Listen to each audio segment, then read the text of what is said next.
It's 10 p.m. on a Tuesday, and the house is completely still.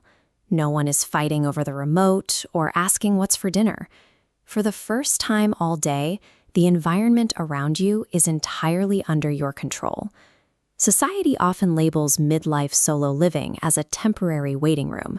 However, the data suggests that for a massive demographic of Gen X women, this life has become the definitive destination. This chart tracks the number of midlife adults living alone over the last 50 years. In 1970, that number was about 7%. By 2020, it hit nearly 29%. That fourfold jump places Gen X women at the center of a massive demographic shift. This shift was rarely a sudden rebellion.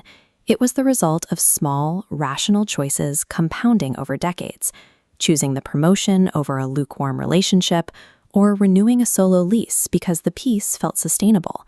This creates a life of total environmental precision.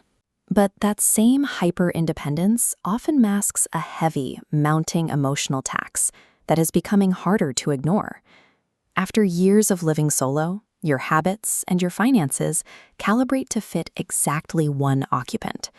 The coffee is made to your taste, the thermostat stays where you set it. The physical architecture of your world has been reshaped to your exact dimensions.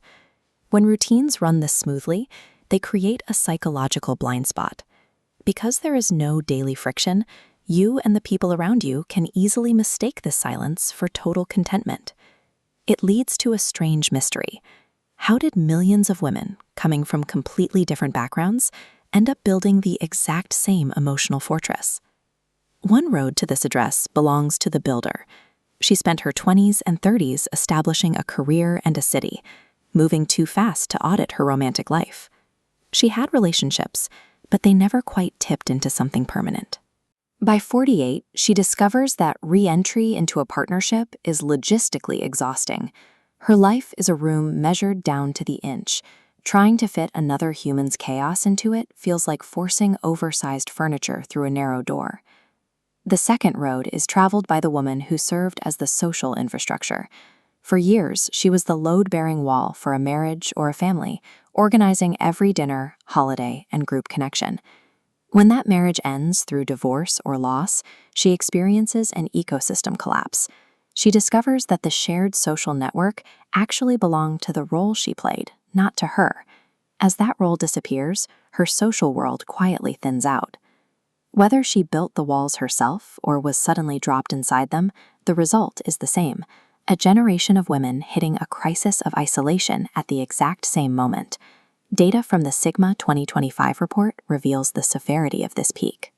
This chart shows loneliness rates across generations, and Gen X adults currently hold the record.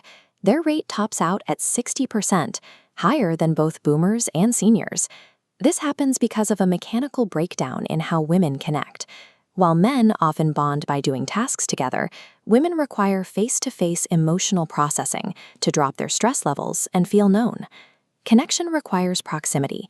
In younger years, school runs and shared offices provide low-effort contact.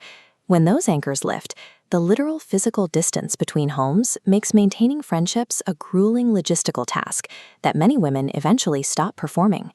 This creates a jarring contrast. A Saturday afternoon spent in total control can feel like a luxury. But that same evening, sitting in a car alone to process a medical scare, the silence becomes a weight.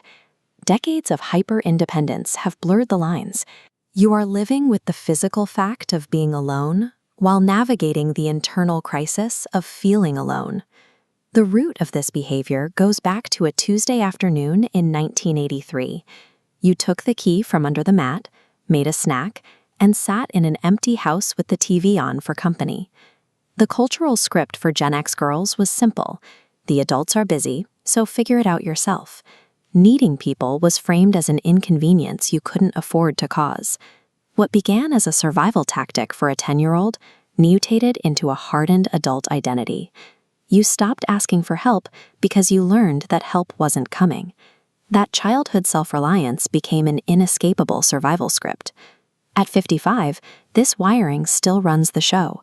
Asking for company now feels like admitting a weakness you were explicitly forbidden to have as a child. The lone wolf persona is a trauma response. It is a set of skills you built to stay standing when you had to be your own anchor. Your quiet kingdom serves a specific, vital purpose. You're living inside a masterful architectural feat of survival, designed to keep you safe. There is mathematical proof that this season of silence ends. This AARP data tracks loneliness by age, showing a sharp peak for people between 45 and 59. But as the demographic moves past 60, the curve definitively slopes downward. The weight you feel today is a statistical peak, not a permanent life sentence. You aren't a lone wolf because something went wrong. You're one because you were built to survive. This quiet kingdom isn't your failure. It's a construction that kept you standing when nothing else would. You found a piece of truth today that most will never understand. And the next video is where the real reason behind your need for control finally starts to make sense.